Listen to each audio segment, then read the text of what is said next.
Hey everyone, it's Josh. What's going on? Hope your day is on to a great start. And I jumped on here again, see who shows up. If not, it's you and I. And I'll drop this in your inbox later on after we're done.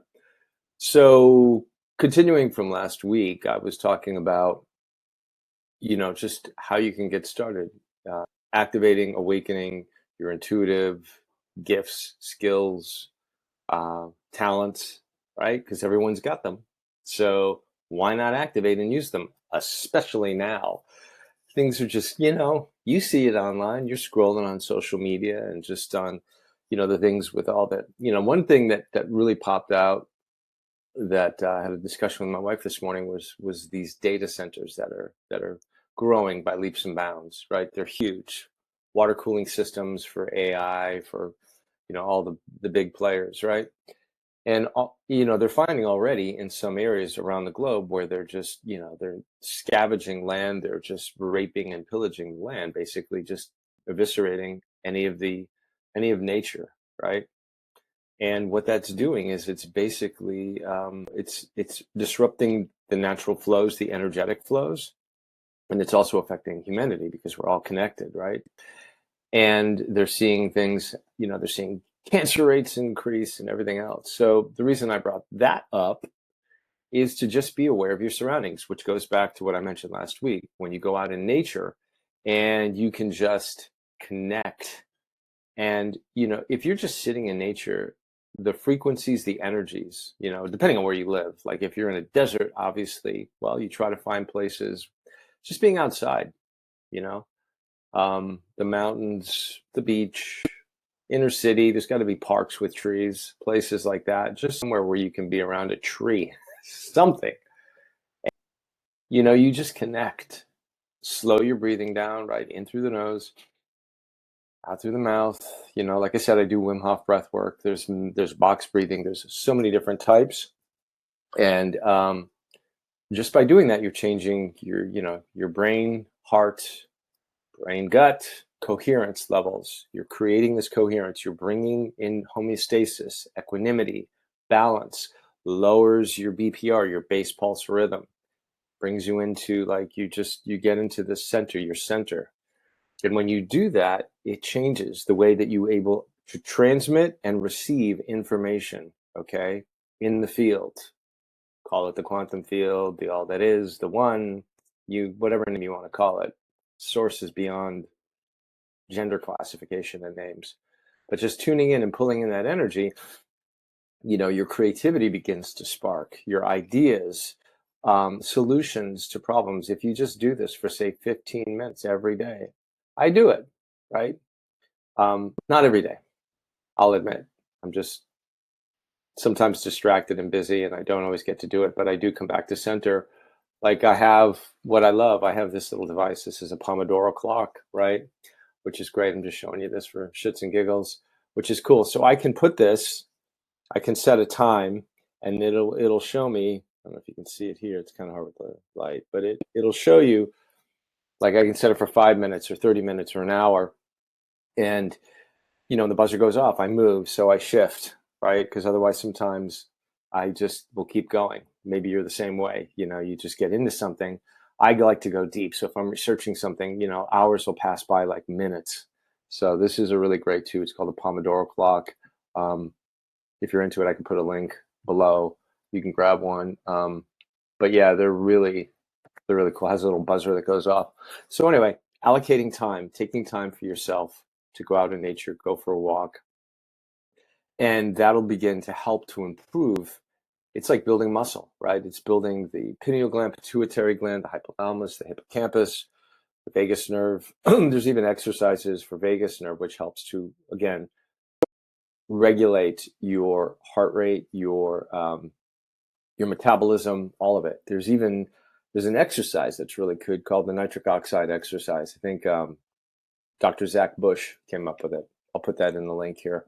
Really great exercise. Nitric oxide is something that you create and release in the endothelial wall, in the bloodstream, in the arteries, arterioles, veins, vesicles, excuse me. And Nitric oxide helps to regulate metabolism, build muscle, and there's certain exercises, or when you do the exercises, you actually release it. You can do the exercise twice a day. It's basically, I think it's 4 or 5 different types of maneuvers, and when you do them, you start off with 10 reps and you build up to 20, and literally just doing movement. There's a gentleman out that I just came across, and he's really great. He's kind of taken sort of a Tesla technology, but he's doing movements where he's just moving his hands and doing things, arms and all this stuff, and actually building muscle without having to go to a gym and do these, one-dimensional static moves, right? Because all of this movement, the body is just your whole thing is like a metagalactic broadcasting station, right? You transmit, you receive. Okay, all of this comes under the umbrella of what I'm talking about here. So being centered, going into nature, tuning in, but also creating movement and opening up the channels, right, for energy to flow, because most of us are blocked. We don't have flow. We're static. We're sitting, right? We're not moving around. Like when I'm leaving, after I'm done here, I'm going out for a walk. Okay, I'll move. I'll do things in my office here. Even jumping up and down, right? Just to get the lymph moving, getting things flow. Flow is the way to go, don't you know, right? And when you're doing that, it's amazing what happens. You begin to detox your lymphatic system. You create, obviously, your heart rate accelerates, blood flow. You're moving toxins out of the body. And of course, right, you want to get electrolytes. What do electrolytes do? All of these things have to do with conductivity, keeping the flow going, movement throughout the whole body. And all this is doing, not all, but one of the things that this is doing is it's raising dopamine, beta endorphins, which you stimulate from your own compound pharmacy here in the old noggin. And when you do that, that's where things change, right? This is your own internal compound pharmacy that you have, but one requires to do things in order to activate and release and stimulate. So you begin to rejuvenate, regenerate, you create new neural pathways. I mean, yes, there's science on this. You can do a lot of research, go on whatever your choice of AI is. Again, be careful with the information you get. I always say do a checkup from the neck up. So tune in to what the information is you're getting. Don't take things, even what I'm saying, right? You can take what I'm saying and sharing with you, do your own research, go further, look at different various things, kind of take pieces from different areas and bring them together and form, right? Critical thinking. You say this, they say that, I feel this. Let's take this in comparisons. Most people don't do that right now. They just kind of watch a talking head, take everything verbatim. Oh, look, I listed all these results, or things like that. Buy my thing, do this thing, try this. I mean, I have this too, and what separates me from everybody else? That's your decision. I can't tell you. I can tell you. I can say the things that I look into and I research. I contact companies, I email them. I look for consistency, durability, productivity, integrity, transparency, authenticity, high frequency. Do they walk their talk? That's all, at the end of the day. And that's just not for me. That's for anybody out there. You really want to do that. You have to take those extra steps. And all of this leads back to coming back to center here, where you are tuning in with yourself. You're getting the sense. You walk into a store, you're like, oh, maybe I should go down this aisle first. Maybe I'm going to break things up. If I use my left hand, I'm going to use my right hand. If I open the door with my right, I'm going to use my left. All of these things create this coherence in the brain, this symmetry, this balancing. Okay. So a lot of us do things just rote. We're doing it habitually. We don't really change things up. It's funny. Last night, I'll share this with you. Interesting story. No, it's not a story, but I'm noticing just my dream recall, which I've never really had a lot of. I mean, I do, but I don't. But last night in this dream, I was helping somebody, and I always, just as a little side note, before I go to sleep, I just ask to be of service, right? I do things to protect my fields and shields and stuff like that. But wherever I can be of service in my, in the awake state and in the other plane state, because we're never really asleep. Okay. And so I found myself with this person, and I was sharing with them what was really cool was that I was telling them, become aware of your awareness. Okay? Become aware of your awareness. Become aware of your own awareness. And by that, what I got was, if you're just quiet and you're sitting and you hear a voice, is that yours? Where is that coming from? It's in the field, right? There are things that we are receiving, transmitting. I mean, that's again coming back to telepathy, ESP, telekinesis, aerokinesis, all of these. To me, these are natural talents and abilities that we are gifted, but they are dormant because nothing in our reality, or we haven't awakened, become aware of it. And when you become aware of it, it's sort of like what they call the reticular RAS. I think it's the reticular activating system. So you think of something that you like a Porsche, a blue Porsche, or that's what I'm thinking about, right?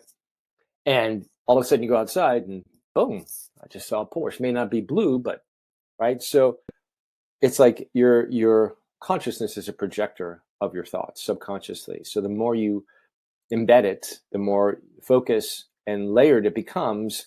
You are the projector, right? Your eyes, this is the first eye. These are the other eyes, sort of like a triangulation here, right? And so you're broadcasting. It's like a projector. You're a theater, right? We're in a theater called life. And so we're projecting and receiving all the time. Holograms, holy wowograms. Like, look at the stuff that's going on the planet. And where am I? I'm going off on a tangent here. Yeah, so I was talking about awareness, and that's kind of what this is all about. It's like once you become aware, it like takes you from here to here. You just expand, and you got like 360, 720. You're everywhere at once, all now, because that's you, right? And once you become, hopefully I'm triggering this, something you may go, I never looked at it that way. They go, dude, that's all BS. Whatever you want to choose is the reality that you will fuse into your neurology. Okay? So awareness is key. It's funny, like think of this, with your friends, family, husbands, wives, whatever. Someone will say to you, whatever, whoever it is, will say to you something repeatedly over and over and over again. And all of a sudden, a year, 2 years, 10 years later, you hear and you see the same thing. And all of a sudden, it clicks, right? That's because there is an alignment happening, a probability and event horizon that's now syncing up. The synapses, boom, locked together. And now there's a bridging. We close the gap on everything you heard, but you just couldn't, there was this gap here. Just didn't make sense. But the other person that's telling you this stuff is going, duh, don't you see? Don't you get it? No, it's like going to another country and, everyone's talking Chinese or whatever. And all of a sudden, finally, you pick up on the language. So it's the repetitiveness. The synapses are beginning to fire. The neurology, the neuropathways, the dendrites, the neurodendrites are beginning to fuse, right? And again, this happens. You slow down to go fast, not the other way around, right? You slow down to go fast. And when I say fast, don't take it literally. I'm just saying, because we determine things fast. Fast is under the canopy of the word time. When we're outside of time, everything is now. And so the present within your field, it's your ability to access that data. So it's sort of like a funnel, right? It starts off small, and as it gets lower, it pans out. So there's more data that can come into the funnel, which is basically your physiology, your ability to telepath, to to cognate, to feel, to sense, to use your intuition. And remember, your intuition doesn't speak so much in words. I mean, it can, but the point I'm making with intuition, to separate, okay, let's just divide this. The thing with intuition is it's a quick phrase, word, sense, go here, do this, say this to someone. But number one, it's never, and I mean this, never ever going to get you to do something that's going to harm yourself or anyone else. That is not your intuition. It'll be funny. It may be a little bit outside of the norm, because that's the whole idea of intuition. It kind of deviates the ego. It sneaks in. You could be like in a sort of, I don't want to say trance state, or you're reading, or you're on the toilet, and all of a sudden, oh, that idea pops in. Tomorrow, do this. Call this person, right? And as soon as you think about it, like say it's a person maybe you had a little tete-to-tete, you had a little indifference with, or you're afraid of calling, or you're intimidated, but your intuition says call this person. Don't think twice. There's a reason or the season. And when you do that, sometimes, and that's the thing, that's when because say you go through and you call the person, right? And they're like, hey man, it was great, or it was great to hear you. And your mind all along has been playing this story, this loop, like this whatever, this person, this, that, you can't do this because that, all these excuses and reasons and bullshit, right? But then your intuition told you that. And if you can bridge that gap, now you're strengthening a neural pathway, okay? And that will repeat. The more you do that, the more that you will become aware, and you now take care because you're aware, because you're becoming aware of your awareness, okay? And the ness part is the repeated interaction or experience that you're having. Like when I work with clients and they say, so what can I expect, or what's going to happen? An experience. You get to determine what that experience is. Together, we're co-creating something. That's why when I have clients, first time I'll say, don't come with any expectations, right? It's not because nothing's going to happen, but as soon as you have an expectation of an outcome, or what it's going to look like, or sound like, or feel like, you've already contracted the energy, okay? When you're in flow mode, okay, you are at one with the all that is, or the awareness of everything that is around you. Does that make sense? Okay. If you have any questions, comments, I meant to say this earlier, just drop them below. Let me know. Reach out. If you want to do a session, I'll put a link down there. I do 30-minute and an hour. And I can do other things too. So for now, that's what I'm doing. I will have I'm going to do an annual session. I'll take on 3 people. That's the max. That's my bandwidth, as a mentorship. So we'll do things, once a week, twice a week, something like that. But yeah, I'm still putting that together, but I just wanted to drop that here, kind of planting the seed for your awareness. Okay. And so getting back to that. So the more that you're doing this, the more that you're tuning in with all of these things, right? You are, you're building this space and of creation. And that is what is so amazingly brilliant, and these mechanisms and these skills and these abilities are your birthright. They are gifts that source has, sort of granted you, or of your free will choosing, I should say. And I think this is so important, really, this is foundational information. And when you start to tune in and you become aware, like, think about it. Who is being aware of who's talking, of who's speaking right now, right? It's me, but at what station level of identity? Everybody thinks, oh, it's just you. You're this person, this being in this vessel, in this body. But there's a consciousness. There's an energy. And that energy is everywhere all at once. It just depends on how you direct that energy, where you point it toward, what you're looking to receive or transmit. Because again, we're a beacon, we're a broadcasting station, we're a metagalactic broadcasting facility. The most premium, optimal, and I say AI, but it's actual intelligence, not artificial. Okay. So if we're going to use terms like that, but as an angelic human, we are eternal. We are not finite. We are not limited. And that's you. And I want you, or I offer you that thought to consider. Not imposing, not forcing, not stating it as fact. That's something you need to become aware of, right?